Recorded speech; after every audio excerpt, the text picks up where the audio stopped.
he was saving the day and really coming to the aid, doing the right thing. But this girl's voice had changed, and it was an eerie voice. I get goosebumps listening to this creepola story. It's disgusting. Give me that headset. I'm going to put it in the wood chipper, and this is not happening. I was trying to find some kind of parental control of some way to stop him and stop predators from entering his VR. Of course, I can't find anything like that. I wish I had a button that you could just obliterate the electronics of these creeps that are on the other end, that they could never reach our kids. My grandson's friends have VRs, and they go to their basement and play. No parents around. What is it that you would now tell parents to do when they get a headset like this? Why aren't they using that algorithm to help protect kids, do you think? Welcome to Beyond Connected. I am Kurt the CyberGuy. That's what they've called me on TV for a number of years. And while I'm right here on a podcast, and I welcome you to it, we've got some really good info ahead in the show today. But first, I want to remind you to subscribe to my newsletter. It is totally free. You're going to find it by simply going to cyberguy.com/subscribe. Doesn't cost anything. We never spam you. It's got some really great tips in there and also alerts to keep you in the loop if something happens regarding security and privacy. We have teams that are up 24/7. Now, a few days back, we interviewed an amazing grandma. Her name is Kim Warren, and she is really the one who oversees her 10-year-old grandson. She's more like the mother figure in his life. Well, of course, just like all kids in America, they're like, Mom or Grandma, I want this. And she ended up getting him one of those really cool VR headsets that Meta makes. So he's got that, and she's sort of monitoring, and she's got her ear on in the other room.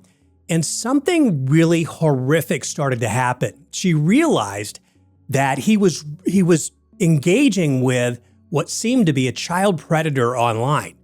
And thankfully, she was aware of this, got involved, and she's going to share with us some real specific things to look out for, and then what she actually did to win back the privacy in her own home away from these creeps that were coming after her 10-year-old. And Kim is really insightful with this. I am so happy she decided to share this with us, because several people that we come in contact with that have similar things, they just don't want to talk about it. And for her, she's like, no, I want to tell the world. I want them to know. And I mean, the hair is going to stand up on your back when you hear about this. But first, I want to talk to you about that AWS outage that happened last week. Do you remember this? It was 2 a.m, and literally my own Ring alarm system went off at our house. And I thought, of course, as I grabbed my firearm and I grabbed my flashlight, someone's in the house, because it sounded like we just got broken into. I opened up the app, and on Ring, it was like blank. It didn't say that it was armed or disarmed or whatever. And I thought, wow, I can't even see where someone might have broken into. I then try to look at the cameras that are all on the outside of the house. Those are dead too. I can't get to those. I thought, oh, maybe this is one of those moments where those sophisticated gangs come around and they block the signals from all your technology to then break in with their professional tools. Well, that wasn't it. It was this outage from AWS that affected that, as well as multiple brands, hundreds actually, but 15 really big ones. Amazon, of course, was one of them. Alexa, that didn't work at our house. Apple TV was out. Chime was out. And that's a bank, by the way, that people couldn't get to their money. DoorDash, no delivery of food. FanDuel, Fortnite, if your kids are trying to play games, forget it. Parts of Google went out. Grubhub, Hulu, Lyft. Microsoft Teams was out. If you tried to do a Zoom call that day in many regions, that wasn't working. And this, by the way, was just from one server farm in Virginia of 130 server farms. So, I mean, if just one of those went down and made this kind of disruptive result for all of us, that is not good. Bigger things happened that day that really made us think, why is it we're so vulnerable? Why are our eggs in all one basket? And what's my backup plan? I've got a backup plan for you. I want you to know that you should do some things that, man, I was reminded myself. I got to have hard copies of real important documents, because I started to look around like, what can I not get to? What can I get to? There's a lot of stuff. I was flying that day. My boarding pass disappeared. I couldn't get on the airline to even get a seat. There were a lot of things. I wish I would have printed that out. I haven't printed out a boarding pass, I don't know how long, but I'm going to do it now. Hard copies of important documents include financial documents, your insurance policies. And then when you do bring in that stuff that relates to your financial data, keep it in a really safe place inside your house. So lock that away once you got it inside. And then your own personal data. It made me think, what happens to our personal data that we keep up in the cloud? Well, a lot of my life is there, and your life is also. If it's on your phone, if it's on your computer, it's likely up in the cloud somewhere. And it got me thinking, what happens next? Well, I'm experienced enough covering technology for a couple decades to know this is that moment that hackers and criminal elements from all around the world go, oh, look at that happening right now. Let's take advantage of that. So they would come out with campaigns that they could use AI for that in a second, we might fall for it. It might be them saying, hey, it's Ring. We're making sure your system's working. And I would probably gladly click that link and say, no, it's not. But it'd be too late because by then I would have clicked something that some nefarious actor had sent my way. So protect your personal data. And what I mean by doing that is use really strong antivirus protection, not just on your home computer, not just tablets, but also your phones. And not just one person in the house, but do your whole family. So if you don't already have antivirus protection on your devices, I would suggest getting a really good one. We review them every year. We have a real strong team that looks into everything. We test all this out. So at cyberguy.com, you can see all the winners for this year. And also, I tried to pay somebody that day when the AWS system was out. You know, that was like 30% of websites around the world. I couldn't use Venmo. I couldn't do that. So it reminds me to have cash on hand because you don't know. That thing was cleaned up in a matter of hours. What if it had gone on for a few days? That kind of scares the bejesus out of me. Well, have alternative ways to pay for stuff when our electronic payment stuff goes down. If you want more info about how to handle that kind of outage, how to get ready for that, sort of how to build your own kit at home to have your backup plan, you can go to cyberguy.com/outage. We built a special section there for you that'll help you really identify how well you're prepared right now. I thought I was prepared. I couldn't even find my I could find my gun. I knew where that was, but I couldn't find my flashlight. I thought, all right, 2 a.m., it's dark in the house. I don't want to turn on the lights. And by the way, if I did, all our lights are controlled by a smart system. That wasn't working. I couldn't go turn on all the lights. So it was kind of a weird moment to feel like, wow, I'm leaning way too far into technology for the common stuff at home. Let's go to that interview that I recorded just a few days ago with Kim Warren, a grandmother who you're going to be very grateful to have heard from. Welcome back to Beyond Connected, and Kim Warren joining us from Kansas. Kim, you have an incredibly scary story that a lot of parents, I think, would want to avoid at all costs. And, I was just telling you that, I get questions like this all the time. Like, all right, I got this new technology for my kid. In this case, with you, it was an Oculus VR headset that sort of hooks up to the metaverse of Mark Zuckerberg's big, giant machine. And, they're hot, they're in demand. Kids love them. They get to have these virtual reality experiences. A lot of it has to do with entertainment and gaming. But your story just got the dander up on my skin. Tell me, just for the sake of everybody from the beginning, tell me what happened. I got my grandson the VR. He downloaded a couple of games, went online, had to, of course, have a Facebook account to log in. And then he started getting, he was in a room playing gorilla tag with some people he didn't know. And there were some older boys in there that were bullying a little girl and telling her to kill herself. Oh. And so my grandson stepped in and he was like, don't do that. And told this little girl to go to a different gaming room and they could play together. And so that's what they did. And so then it cut the two boys out and it was just the little girl and my grandson, and they were playing and he was teaching her, how to play the game. And then I could hear he was saving the day and really coming to the aid, doing the right thing. Right. And I could hear everything that she was saying and everything that he was saying, and I was very proud of him. And anyway, and so it went on like that. And, the next day and the next day. And then next thing I know, he's getting pictures on his phone from her. He gave her pictures of her dogs, her cat. My grandson has a dog. He has cats. And so they, had things in common. And then they were talking on the phone, and I was like, well, how'd she get your phone number? And this isn't right. And well, she's only 10 or 9, something like that. And he showed me her picture, and I said, well, she doesn't look like she's 10. She looks older than 10. And he said, well, she's really, I think, 12 or 13. And it was like, okay. And I said, well, she has your phone number and you have her phone number now. She got it off Facebook somehow, downloaded it or going through some app. I wanted to know how she got his number and where her mom was and what her mom thought about her talking to some guy she doesn't know on the internet. Well, what I'm noticing, Kim, that you're doing that so few parents do is actually have an active ear to what's going on with their kids when they're using technology. Were you in the same room, and how much time had gone by when you first noticed that he started to have this conversation with her and brought her into that safer room? Yes, I'm in the same room. He's in the room right next to me, so I can hear everything. And then I heard him go into the other room, and I had encouraged him to do that, to get out of the bully room. You don't have to play in there. Get in your own room, so you can play safely.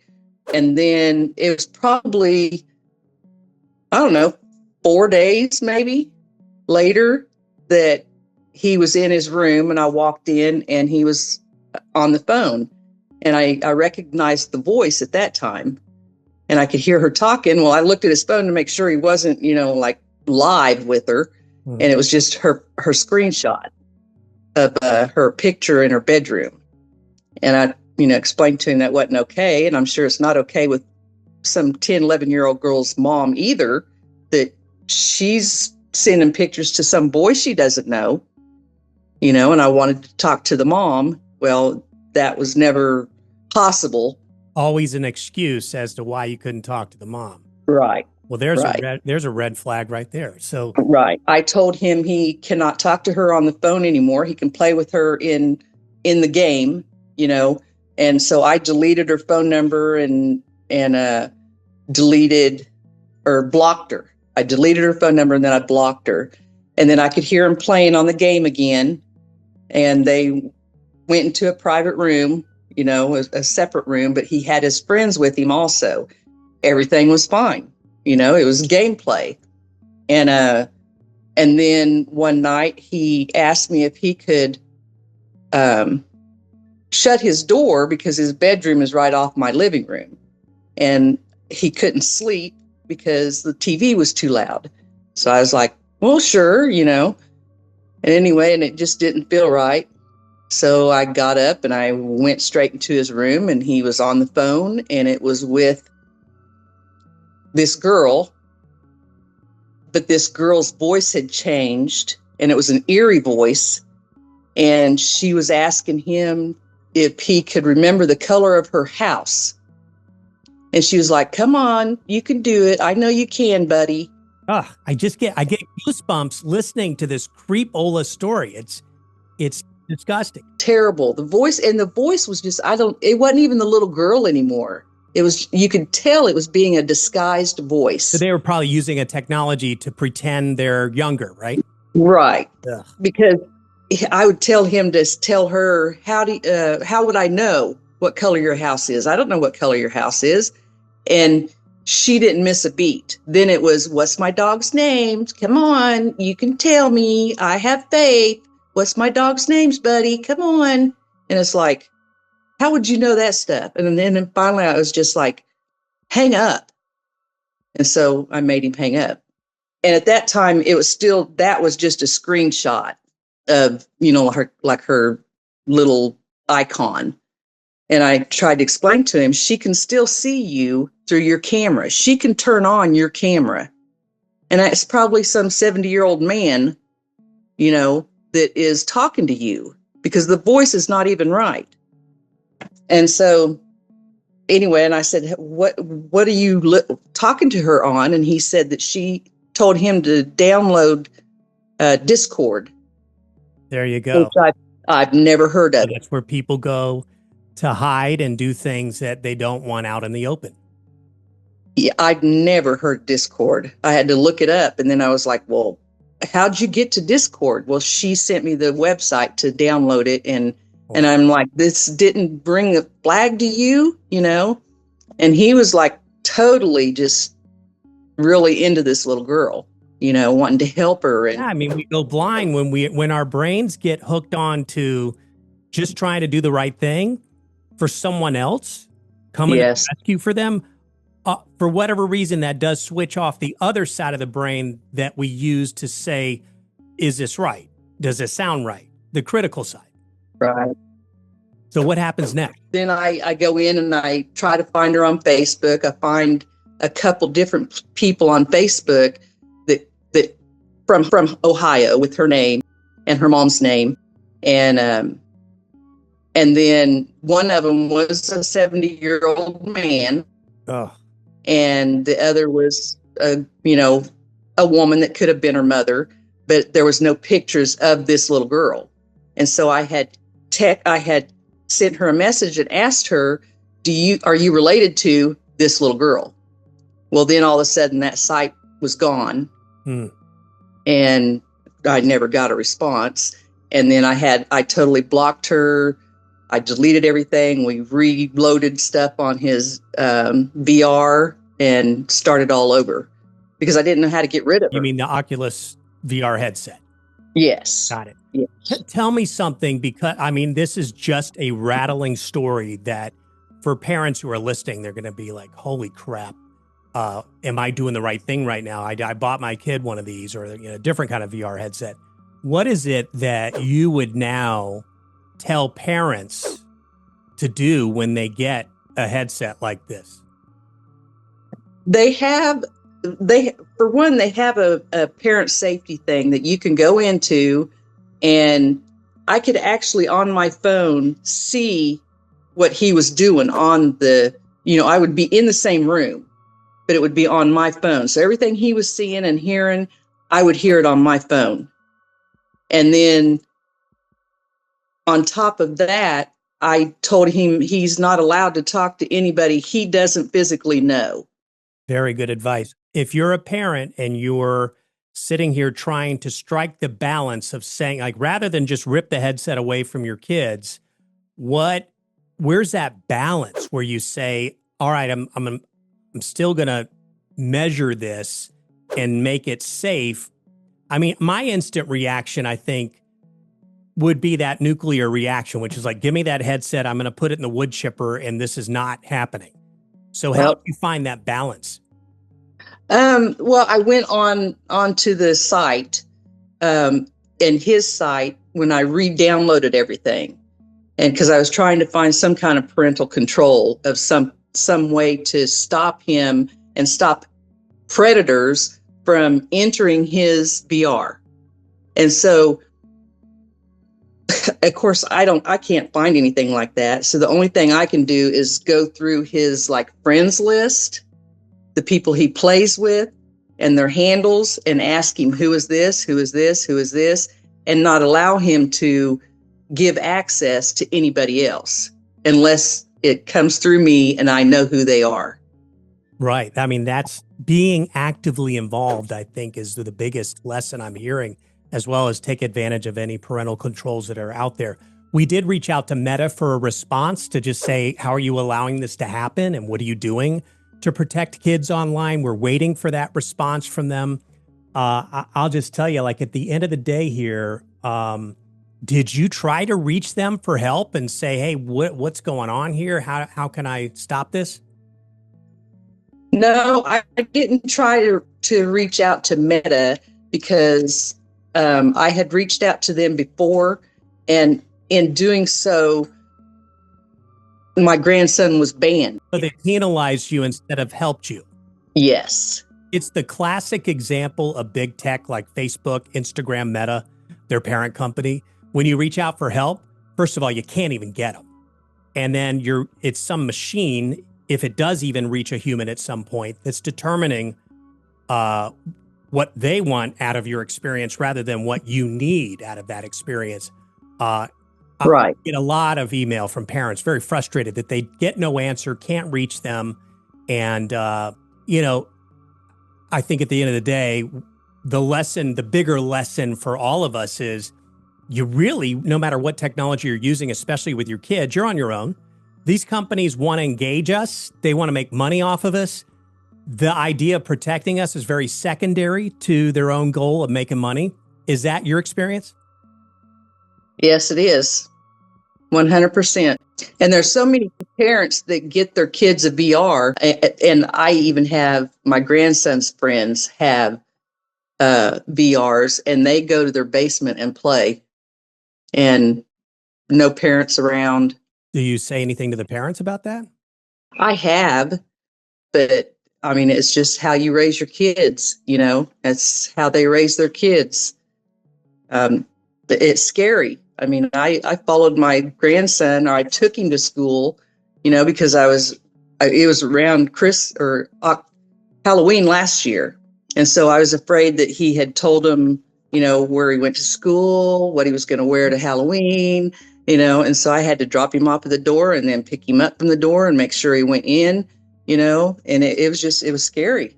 Did you ever find out who this 70-plus-year-old guy is? Nope. But you suspect it's this guy that you researched, and it came back and said it was a 70-year-old from wherever he was. I honestly don't think it was a 70-year-old. I think it was a predator that knows how to get in the system and throw you off. I'm not tech savvy enough to know how to get that information. But Kim, I can tell you this, you've got good common sense and you've got the smart choice to be actively involved with kids around you. And that's a sign of good parenting right there. Yeah. I had gone to the local police department, and they basically said that this person had not broke any laws, and so there was nothing they could do. And referred you to a detective or anybody who might want to investigate it, or did they just shoo you out the front door? No, they just told me there's nothing they can do. Right. And so then I had a highway patrolman that is a family member, and I had went to him, and he told me to get a hold of the cyber unit at the highway patrol office or my local police department. And I tried that with the local police department. They didn't really have one. The highway patrol, they actually gave me a number to call, and I called them and then never really heard anything back from them. Wow. But basically everything they're saying is that person didn't do anything wrong. They didn't send pictures. They didn't talk sexually. It was just all talk. These big tech companies like Meta have inherently, they're built with an algorithm that can determine if you and I want to go buy a bar of soap or firewood or a new car. They know. They're monitoring, and they get to know us, and they could, if they wanted to, put to use that same algorithm to see when it's not adding up, that's not a kid talking to a kid. Instead, it could be a creep talking to a young child. And why aren't they using that algorithm to help protect kids, do you think? I wish I knew. I mean, because I know when my grandson logs on, if he wants to buy a game, he's not old enough, and they'll flag that real quick, so a parent will have to get on and authorize it, that it's okay for them to buy it. So why can't they tell when a predator signs up as a 12-year-old, makes a profile as a 12-year-old, and then give them access to anything and everything? And no, it's not a 12-year-old. I'm going to promise you this. I will ask Meta that very question you just asked me, and I will get you that answer. Awesome. What do you think about the idea that some schools are considering educating kids about these threats online as regular curriculum? that would be awesome. I had contacted his school and told him what was going on, or told them what was going on, and told them I thought they needed to have some kind of program to let them know that it's not who you think it is behind the screen. I mean, they said it was a good idea and that they would let the principal know and stuff like that, but nothing's ever happened. Nothing ever happens. And did you know that the group that spends the most money on lobbyists in Washington from both parties to keep laws from really doing anything beneficial for us is the big tech companies? They spend more money on lobbying than any organization on the planet. And that is why you and I are having this conversation. And this is why you, thankfully, are voicing up to say parents got to beware of this. And it's me to say, yeah, because you are on your own. You are not getting help from the police. You are not getting help from Meta. You are not getting help from the school you called. You're not getting help from even friendly police officers you called from the Highway Patrol, because everybody's hands are tied and there is no legislation that's really meaningful that protects the kids in this country. Well, and I think predators know this. They know what they can get away with, what they call grooming, and how fast they can do it and the signs to look for, just like, being blocked that first time when I blocked him. And he found a way around it, right? Yes, found another way around it because my grandson is vulnerable and they know exactly what to say to get him to answer the call, to get him to download the Discord. And it's just, the police officers need to be more aware of this stuff also. I wish I had a button that you could just obliterate the electronics of these creeps that are on the other end, that they could never reach our kids. Kim Warren, you've done a service to a lot of people who I think are oblivious to what their kids are up to with technology. I want to thank you again for joining us. I'm floored every time I hear stories like this, and they happen way too frequently, and very little, if anything, is done by law enforcement, by legislators, and by obviously the big tech companies that are making billions of dollars off of all of Americans here. It's appalling, and you're very, very generous to share the story with us, because it takes a brave voice to get out there and say, okay, this is what's really going on with your kids, and here's an example that should scare the living bejesus out of you. Yeah. Kim Warren, thank you for joining us here on Beyond Connected, and we'll talk with you real soon. Yeah, thank you. All right. God bless. Take care. You too. Bye. Thanks again, Kim. We did, by the way, receive a response from Meta. Here it is. I'm putting it up on the screen, but, kind of out of the can, kind of normal, what you would expect from Meta, but at least, hey, they did answer us, and we appreciate that much. Before we go, I do want to drive us to something that's a lot more fun. It's our top 5 list of some real fun videos we found online this week. Let's start with number 5. This is a Waymo getting pulled over. Guys, you guys are pulling over the Waymo? Yes. Well, what happened? Is it speeding? No, it made an illegal left turn. No way. That's crazy. And by the way, no ticket. Because how do you give a ticket to a robotic car, right? Kind of weird. Another Waymo story we've got, a video of the guy who decides to put good blue painter's tape to the test.